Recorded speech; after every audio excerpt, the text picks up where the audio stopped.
மனம் விட்டு பேச, உணர்வுகளை பகிர, உங்கள் அடையாளம் கேட்காத, உரையாடல்கள் பதிவு செய்யப்படாத தற்கொலை தடுப்பு இலவச சேவை நேசம். அழைத்திடுங்கள் 0424220022. நேசம், வாழ்வதற்கு ஒரு அழைப்பு.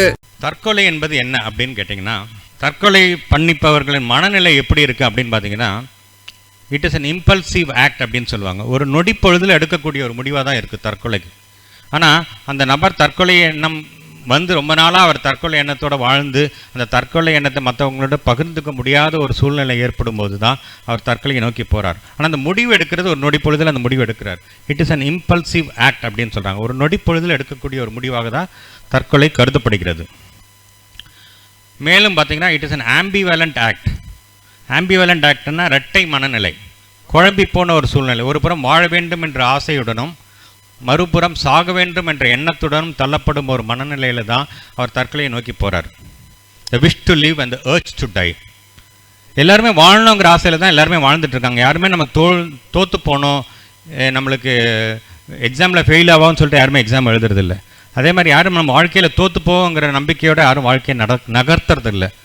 ஆனால் சில நேரத்தில் வேறு வழி தெரியாமல் அவங்களுக்கு அந்த தோல்விங்கிற நிலைக்கு தள்ளப்படும் போது அவங்களுக்கு வேறு வழி தெரியாமல் எடுக்கக்கூடிய ஒரு முடிவாக தான் இருக்குது. மேலும் பார்த்திங்கன்னா, சூசைட் ஃபீலிங்ஸ் இருக்கிறவங்க பார்த்திங்கன்னா, they are rigid in their thoughts. Rigid in their தாட்ஸ்னால் அவங்களுக்கு மேற்கொண்டு யோசிக்க முடியாத ஒரு திறனுக்கு தள்ளப்படுற நேரத்தில் தான் அவங்களுக்கு தற்கொலையை நோக்கி போகிறாங்க. ரிஜிட் தாட்ஸ் அப்படின்னு பார்த்தீங்கன்னா, இப்போ நான் வந்து ஒரு எக்ஸாம்பிள் சொல்லணுன்னா, இப்போ கண்ணுக்கு முன்னாடி நீங்கள் எவ்வளோ ஒரு 200-500 பேர் உட்காந்துருக்கீங்க, எனக்கு எல்லாரையும் பார்க்க முடியுது. இதுவே எனக்கு தற்கொலை எண்ணம் இருந்ததுன்னா நான் எப்படி என்னுடைய பார்வை இருக்கும்னா, என் கண்ணுக்கு முன்னாடி நான் கையை வச்சு இப்படி பார்க்கும்போது எனக்கு நடுவில் இருக்க ஒரு 4-10-20 பேர் தான் எனக்கு கண்ணுக்கு தெரியுது. அதே நிலை தான், ஆனால் என்னுடைய பார்வை மாறப்படுகிறது. என்னால் மேற்கொண்டு பார்க்க முடியாத ஒரு சூழ்நிலைக்கு தள்ளப்படுகிறேன். ஏன்னா என்னுடைய மன அழுத்தத்தின் காரணத்தினால என்னால் யோசிக்கக்கூடிய ஒரு சக்தி எனக்கு இழந்து போன ஒரு சூழ்நிலையினால, ஒரு குழம்பி போன ஒரு சூழ்நிலையில் என்னால் மேற்கொண்டு பார்க்க முடியாத ஒரு சூழ்நிலை ஏற்படும் போது என்னுடைய பார்வை குறுகிய பார்வையாக மாற்றப்படுகிறது. ஸோ அந்த குறுகிய பார்வையாக மாற்றப்படும் போது என்னுடைய எண்ண அலைகள் மேற்கொண்டு போகப்படும். இப்போ நான் கையை எடுத்துட்டேன்னா எனக்கு முன்னாடி இவ்வளோ ஆப்ஷன்ஸ் இருக்குது.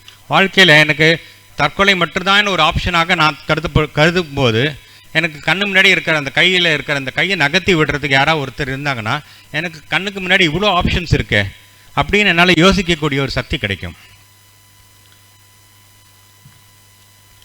ஸோ இந்த 3 ஃபீலிங்ஸ் நான் சொன்னேன் இல்லையா, impulsive, ambivalent, rigidity. It is an impulsive act அப்படின்னு சொல்கிறோம். இம்பல்சிவ் ஆக்ட்னா அந்த நொடி பொழுதில் எடுக்கக்கூடிய ஒரு முடிவாக இருக்குது. நொடி பொழுதில் நான் மாடியில் போய் நிற்கிறேன், திடீர்னு குதிச்சிடுறேன், யோசிக்கிறதுல குதிச்சிடுறேன். அப்போது அந்த நேரத்தில், குதிக்கிற நேரத்தில் யாராவது எனக்கு ஒரு நபர், என் மனதை புரிந்து கொண்டு எனக்கு ஆறுதல் சொல்ல ஒரு நபர் அந்த நேரத்தில் என் பக்கத்தில் இருந்தாங்கன்னா அந்த தற்கொலை தடுக்கப்படலாம். அப்போது அந்த நேரத்தில் வேண்டியது ஒரு மனிதநேயம் பாராட்டக்கூடிய ஒரு நபர், என்னை புரிந்து கொள்ளக்கூடிய ஒரு நபர், என்னை எனக்கு தோள் கொடுத்து என்னுடைய பாரத்தை சுமக்க ரெடியாக இருக்கிற ஒரு நபர் அந்த நேரத்தில் எனக்கு தேவைப்பட்டதுன்னா அந்த தற்கொலைகளும் தடுக்கப்படலாம். ஆம்பிவேலண்ட் ஆக்ட் அப்படின்னு சொன்னது wish to leave and urge to tie. சாக வேண்டும் என்ற எண்ணம், ஆனால் வாழ வேண்டும் என்ற ஆசை. வாழ வேண்டும் என்ற ஆசையுடன் தான் நிறைய பேர் இருக்கும். அப்போது சாக வேண்டும் என்ற எண்ணம் அதிகமாகும் போது தான் தற்கொலையை நோக்கி போகிறாங்க. அப்போ அந்த சாக வேண்டும் என்ற எண்ணத்தை பேசி நம்ம அந்த எண்ணத்தை கொஞ்சம் மாற்றிட்டு வாழ வேண்டும் என்ற ஆசையை அதிகப்படுத்திட்டேன்னா அந்த தற்கொலையும் தடுக்கப்படலாம். கடைசியாக சொன்ன ரிஜிடிட்டி சொன்னோம். ரிஜிடிட்டின்னா குறுகிய பார்வை. அந்த குறுகிய பார்வையை பெரிய விரிந்த பார்வையாக மாற்றுறதுக்கு ஒரு நபர் யாராவது நம்ம கூட இருந்தாங்கன்னா அந்த தற்கொலையும் தடுக்கப்படலாம். அப்போது இந்த தற்கொலையை தடுப்பதற்கு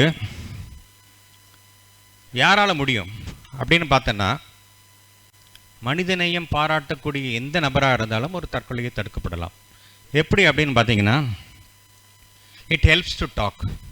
மனம் விட்டு பேசினால் மனபாரம் குறையும் என்கிற அடிப்படையில் தான், கான்செப்டில் தான் ஸ்னேகா போன்ற நிறுவனங்கள் செயல்பட்டுருக்கு. ஸ்னேகா 1986ஆம் வருடம் டாக்டர் லக்ஷ்மி விஜயகுமார் மனநல மருத்துவர் சென்னையில் இருக்காங்க, அவங்க தான் இந்த நிறுவனத்தை ஆரம்பித்தாங்க. ஆனால் 1953லேயே இந்த நிறுவனம் சமாரிட்டன்ஸுங்கிற மூமெண்ட் யூகேல லண்டனில் ஆரம்பிக்கப்பட்டது. 1953ஆம் வருடம் ஆரம்பிக்கப்பட்டது. முக்கிய குறிக்கோள் என்னன்னா, இட் ஹெல்ப்ஸ் டு டாக். மனம் விட்டு பேசுங்கள், மனபாரம் குறையும். உங்களுக்கு தற்கொலை எண்ணம் இருக்கா? யார்ட்டையாவது மனம் விட்டு பேசுங்க. யாருமே பேசுறதுக்கு இல்லையா? ஸ்னேகா போன்ற நிறுவனங்கள், இப்போ நேசம் போன்ற நிறுவனங்கள்கிட்ட மனம் விட்டு பேசுங்க, உங்கள் மனபாரம் கம்மியாகும். யார்கிட்ட நம்ம மனம் விட்டு பேச முடியும்? ஏன் மனம் விட்டு பேசுறதுக்கு ஆள் இல்லை? ஏன் இந்த நேசம் போன்ற நிறுவனங்கள் ஆரம்பிக்கப்பட வேண்டும் அப்படின்னு கேட்டால், இப்போ நம்ம ஒருத்தட்ட மனம் விட்டு பேசணுமானா அந்த காது கொடுத்து கேட்பவருக்கு ஒரு டைம் இருக்கணும். he should be available. அவர் நமக்கு நேரம் ஒதுக்கி தரக்கூடிய ஒரு சூழ்நிலையில் அவள் இருக்க வேண்டும்.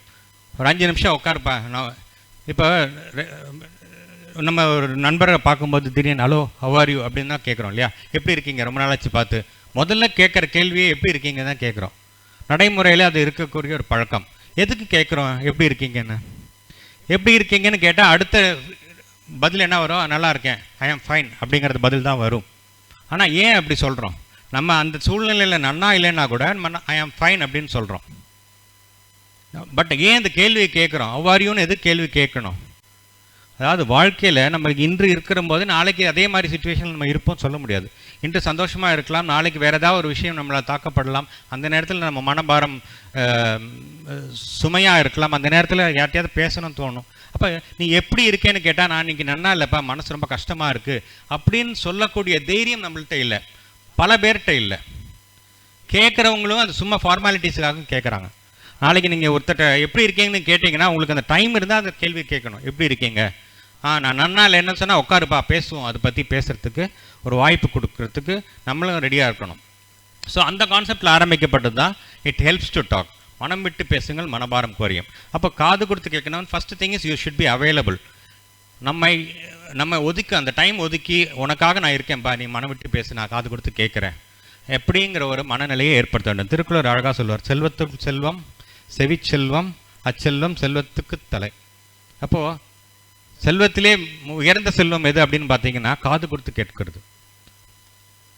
ஸோ திருவள்ளுவர் அந்த காலத்திலே சொல்லிட்டு போயிட்டார், செல்வத்துக்குள் செல்வம் செவிச்செல்வம் என்கிற கான்செப்டை. அந்த கான்செப்டில் ஏறுங்கிறது தான் நேசம் போன்ற நிறுவனங்கள், ஸ்னேகா போன்ற நிறுவனங்கள் செயல்பட்டுருக்கு. இப்போது டுடேஸ் வேர்ல்ட் சூசைட் ப்ரிவென்ஷன் டே அப்படின்னு சொன்னேன். உலக தற்கொலை தடுப்பு நாள். உலக தற்கொலை தடுப்பு நாள் எதுக்காக அனுசரிக்கணும்? என்ன காரணம்? இது 2003 வருடத்துலேருந்து தான் ஆரம்பிச்சு பண்ணிகிட்ருக்காங்க. இது 20வது வருடம். இன்றைக்கு பார்த்தீங்கன்னா 20th இயர். முதல்ல பார்த்தீங்கன்னா எல்லா நாளுக்கும் ஃபாதர்ஸ் டே இருக்குது, மதர்ஸ் டே இருக்குது, ஃப்ரெண்ட்ஷிப் டே இருக்குது, என்னெல்லாமோ நாட்கள் இருக்குது. ஆனால் தற்கொலை என்பது ஒரு உதவி கேட்கும் கூக்குரல், அதுக்கு ஒரு அவேர்னஸ் வேணுங்கிறதுக்காக உருவாக்கப்பட்டது தான் உலக தற்கொலை தடுப்பு நாள். WHO, world health organisation, international association for suicide prevention, இவை 2 பேரும் சேர்ந்து ஆரம்பிக்கப்பட்ட நிறுவனம் தான் இதுதான் தற்கொலை தடுப்பு நாள். உலக தற்கொலை தடுப்பு நாள் செப்டம்பர் 10 எல்லா வருடமும் கொண்டாடப்படுகிறது, அனுசரிக்கப்படுகிறது.